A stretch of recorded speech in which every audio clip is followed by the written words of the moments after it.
우리 모두는 언젠가 세상을 떠날 것입니다. 여러분은 남아있는 이들에게 어떠한 모습으로 기억되고 싶으십니까? 무엇을 남겨놓고 싶으십니까? 사람이 이 세상에 남기고 가는 것, 바로 그것이 그 사람의 본질이고 그 사람의 신앙의 자취라고 생각합니다. 저는 젊은 시절 저를 응원해 주셨던 스승 목사님이 계신데, 물론 돌아가신 지 오래됐지만 지금도 제 마음에 생생하게 살아있다는 느낌을 받습니다. 저는 이것이 그분이 우리 모두 후배 목사들에게 준 소중한 신앙의 유산이라고 생각을 합니다. 그분이 비록 곁을 떠났지만 여전히 향기가 되어 많은 제자들에게 머물고 있는 것입니다. 여호수아가 인생의 마지막 시간을 이제 겸허하게 받아들이면서 인생을 돌아보면 마지막 유언을 남기는 것이 오늘 본문의 이야기입니다. 아마도 자신이 가장 중요하게 여겼던 것을 낭비하겠다, 그런 마음의 준비를 했을 것입니다.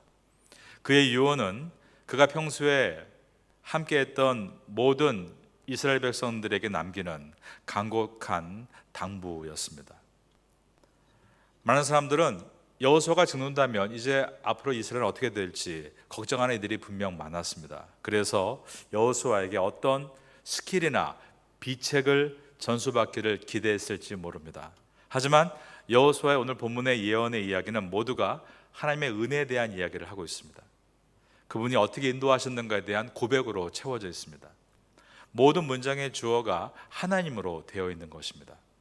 우리 한번 23장 13절을 보시면, 확실히 알라, 너희의 하나님 여호와께서, 주어가 하나님이고, 23장 14절을 보셔도, 보라, 나는 오늘 온 세상이 가는 길로 가려니와 너희의 하나님 여호와께서 너희에게 대하여 말씀하신 모든 선한 말씀이 하나도 틀리지 아니하고 다 너희에게 응하여 그 중에 하나도 어김이 없음을 너희 모든 사람은 마음과 뜻으로 아는 바라 라고 했습니다.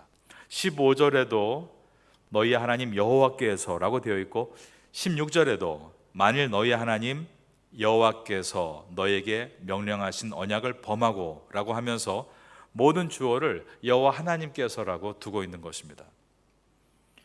하나님은 모든 약속을 신실하게 지키시는 분이시다라는 것을 힘주어 말하고 있습니다.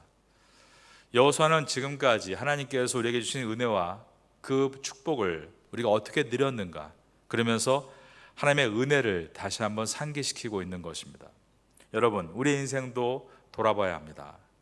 지금까지 우리가 여기 온 것은 무엇 때문이었을까요? 하나님의 은혜 때문이죠.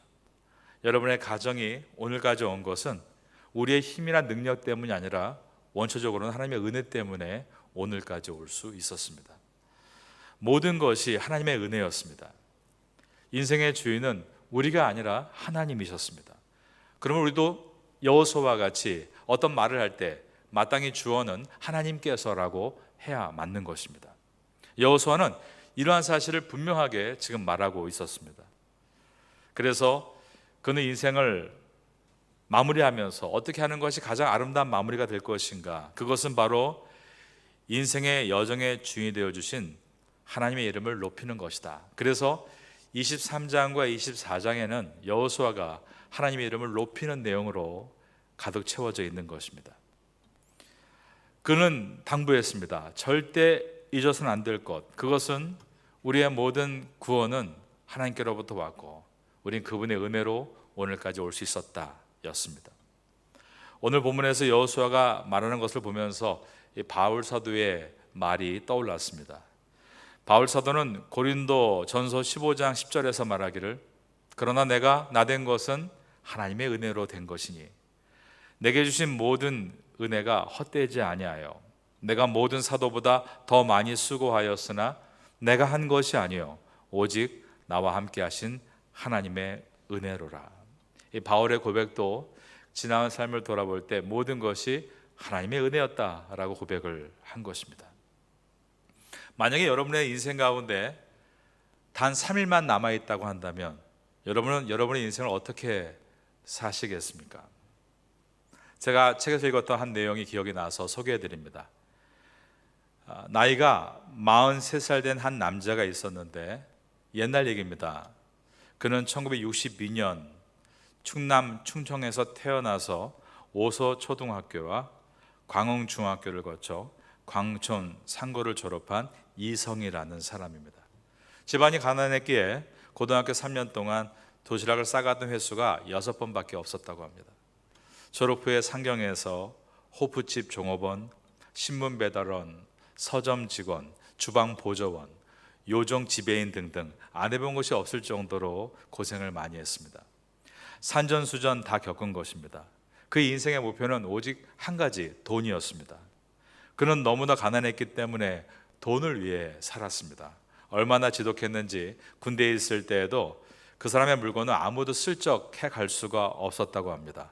왜냐하면 속옷이든 모자든 모든 물건에 커다랗게 돈이라고 써놓았기 때문입니다. 군대 전역 후에 1988년에 서울 동촌동에 있는 학원을 인수해서 학원 사업과 완구 상품 가게를 경영했는데 1989년도에는 전국의 학원의 모든 책상과 걸상을 또 칠판까지 납품하는 하나로 시스템을 설립해서 연간 매출액 7억 원을 올렸다고 합니다. 15명의 직원과 5대의 트럭을 보유한 중견 기업체로 발전했습니다.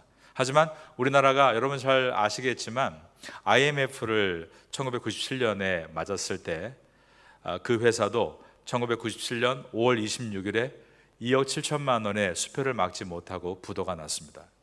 극심한 경기 불황 속에 빚을 갚는다는 것은 업무도 못 냈고 하루에도 수십 통씩 독촉 전화가 걸려온 것입니다. 그래서 그는 나쁜 마음도 먹었다고 합니다.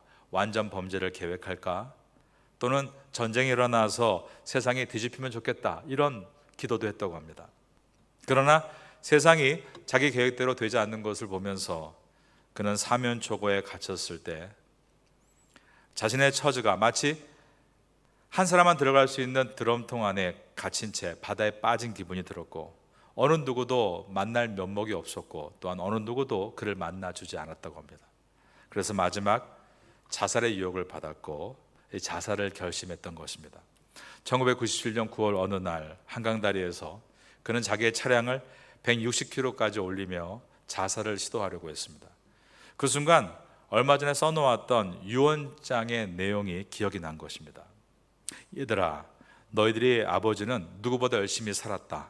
너희들에게 자랑스러운 아버지로 기억되었으면 한다라는 내용이었습니다. 그 순간 그 유언장의 기억 앞에 그는 너무 부끄러워서 이대로는 도저히 죽을 수가 없다는 생각이 들었습니다. 급 브레이크를 밟았는데 정말 한강의 차가 곤두박질치기 일보 직전이었습니다. 그 후에 전세집을 월세집으로 돌리고 남은 돈 24만 원으로 실직자 쉼터를 만들었습니다. 실직자들은 그 당시에 너무나 많아서 서로 이곳저곳 공원을 다니고 산을 돌아다녔고 어떤 날은 어떤 실직자들이 하루 종일 전철을 타고 서울 시내를 돌기도 했습니다. 그들에게 백지 유언장을 나누어 주면서 만약 당신이 지금 있는 삶이 3일밖에 없다면 이라는 제목으로 유언장을 한번 작성해 보십시오, 이렇게 권한 것입니다. 많은 사람들이 유언장을 썼고 그러면서 자신을 돌아보게 되었고 삶의 의미를 되찾았고 절망 가운데 희망을 찾게 되었습니다. 그 결과 유언장을 써놓고 자살한 사람은 한 사람도 없었다고 합니다. 이성희 씨 자신도 유언장 때문에 자살 직전에 살아났던 경험이 있기 때문에 그는 그렇게 유언장을 많이 나눠주면서 많은 사람에게 소망을 불어넣어준 것입니다. 이성희 씨는 튼튼한 사업가로 재기할 수 있었고 새로운 삶을 토대로 3권의 책을 집필해서 출판했으며 여러 곳에 강연하는 연사가 되었습니다.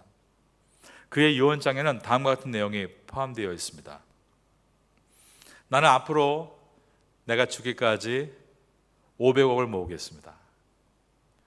그런데 나의 이 경제적인 목표는 나눔을 위해서입니다. 나는 나의 기쁨도 나의 여유도 나누기 원합니다. 나의 물질도 나누기 원합니다. 나의 슬픔도 결핍도 나누기 원합니다. 나의 장기는 마지막 의과대학의 해부 실험용으로 기증하길 원하고 나의 남은 재산이 생긴다면 그 모든 것은 선교 사역에 사용되기를 원합니다 라는 글을 남긴 것입니다. 그는 유언장 때문에 자살로 인해서 죽음의 문턱에 갔던 그 삶이 오히려 죽음의 유언장이 아니라 그의 삶의 격려장이 된 것이었습니다. 오늘 여호수아의 유언장은 그가 삶을 포기하기 위해 쓰는 것으로 보이지 않습니다. 그가 마지막까지 잘 달려가겠다는 결단으로 보이는 것입니다. 여호수아는 마지막 힘을 다해 이스라엘 백성들에게 하나님이 끝까지 여러분을 도우실 것이라고 강조하고 있습니다. 23장 14절을 보겠습니다. 보라, 나는 오늘 온 세상이 가는 길로 가려니와 너희의 하나님 여호와께서 너희에게 대하여 말씀하신 모든 선한 말씀이 하나도 틀리지 아니하고 다 너희에게 응하여 그 중에 하나도 어김이 없음을 너희 모든 사람은 마음과 뜻으로 아는 바라. 여호수아 하나님은 어제의 하나님이신 뿐만 아니라 여호수아의 현재의 하나님이시고 그는 마지막까지 달려갈 것이다. 자신의 내일의 하나님이심을 고백하고 있습니다. 이제는 여호수아가 이스라엘 백성들에게 그러한 삶을 살아야 한다라고 힘주어 말하고 있는 것입니다. 꼭 그렇게 준비되어야 된다라고 부탁하고 있습니다. 왜 그렇습니까? 우리에게 가장 어려운 것은 순수성을 지켜나가는 것이기 때문입니다. 여러분, 우리가 어려울 때는요 순수합니다. 어려울 땐 열심히 기도하고 예배드리고 하나님만을 의지합니다. 그런데 우리가 편안해지면 그것이 어렵습니다. 편안할 때가 가장 위험한 것입니다. 안정을 틈타서 유혹이 들어오는 것입니다. 이스라엘 백성은 약속의 땅에 들어와 있습니다. 앞으로 평화의 시대가 올 것입니다. 그러나 바로 그때가 가장 위험한 순간이라는 것을 지금 여호수아가 힘주어 강조하고 있는 것입니다. 전쟁이 끝났다라고 방심할 때 그때 세상의 가치와 이방의 문화가 너희 속에 들어오게 될 것이다. 그때 너희들은 깨어서 그 신앙의 순수함을 지켜나가야 한다라고 힘주어 말하고 있는 것이었습니다. 우리가 알고 있는 역사가 있습니다. 중세 기독교의 역사는 콘스탄티누스 대제가 313년에 기독교를 공인하고 테오도시우스 1세가 기독교를 국교로 공표합니다. 근데 그 기간이 채 70년이 걸리지 않은 것입니다. 그런데 이렇게 핍박이 사라지고 완전히 한꺼번에 안정된 평안한 삶이 도래하게 되자 내부에서 엄청난 문제들이 발생하기 시작했습니다. 교회 건물은 아주 화려한 바실리카와 고딕의 위용으로 바뀌게 되었고 교회 지도자들은 로마 시의원들과 견줄 만큼 권세를 얻게 되었으며 세례자의 수가 기하급수적으로 늘어났지만 어느 누구도 예수와 함께 죽겠다는 결단의 사람들은 보이지 않았던 것입니다. 여러분, 우리가 말하는 프로테스탄트, 우리의 기독교의 개혁은 어떤 것일까요? 언제나 순수한 신앙을 지켜나가는 것을 뜻합니다. 여러분은 여러분의 인생 가운데 어려울 때도 순수한 믿음을 지켜나가시길 바라고 반대로 여러분 인생 가운데 편안함이 올 때도 믿음을 잃지 않게 되기를 예수님의 이름으로 축원합니다. 지금 여호수아가 그것을 이야기하고 있는 것입니다. 정말 중요한 것은 신앙의 본질을 잃지 않는 것이다. 말씀에 굳게 서서 2026년도에도 순수한 신앙으로 승리하게 되시기를 마지막으로 예수님의 이름으로 축원합니다.